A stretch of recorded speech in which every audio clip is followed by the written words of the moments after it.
In Deuteronomy 23:1, the Bible states that no one whose testicles are crushed or whose penis is cut off shall be admitted to the assembly of the sovereign. Some cite this passage as a reason to prohibit the participation of transsexuals, in particular, in worshiping community.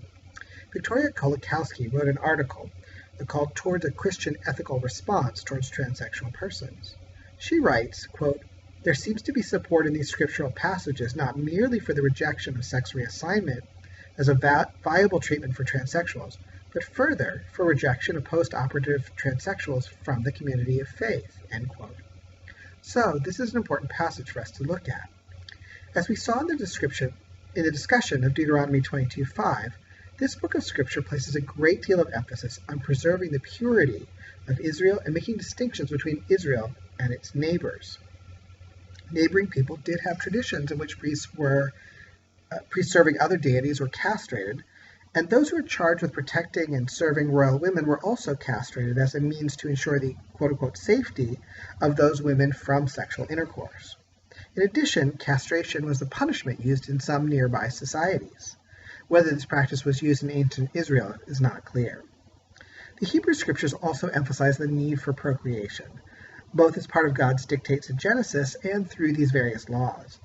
The nation was small and often embattled, and the need to grow the population was strong. Castration would remove a male from the ability to assist with procreation and thus was discouraged in every possible way. Children were necessary for furthering the family, assisting in tasks necessary for the continuing life of the community, caring for elderly parents, and as a way for life to continue. The ancient Hebrew culture had no strong sense of an afterlife, and continuing the family line was one way for people to live on after death. Concerns also existed about both the offerings and the priests being free from blemishes or physical deformities. In the culture of the time, only those who were considered whole should approach God, excluding those who were injured or disabled in some way, a practice we clearly would condemn as unethical today.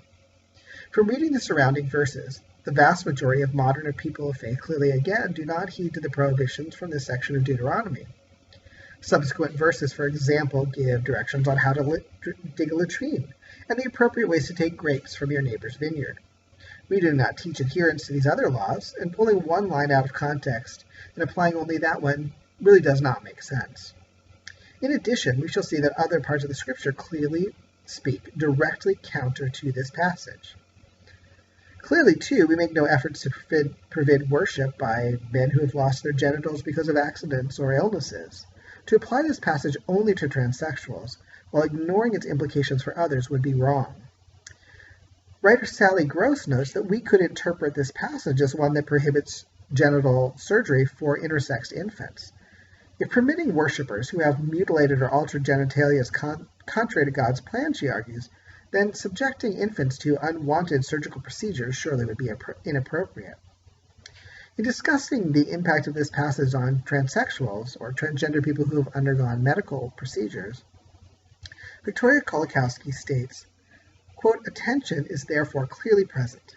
On the one hand, there are scriptures and traditions which arguably prohibit such surgery. On the other hand, surgery has been demonstrated to be an effective relief for people suffering through no fault of their own and with no realistic alternative therapy available.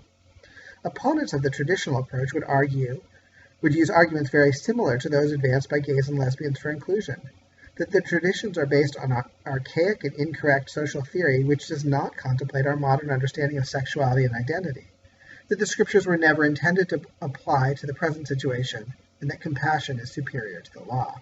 End quote. This passage seems to be the most sensible and faithful approach to this passage.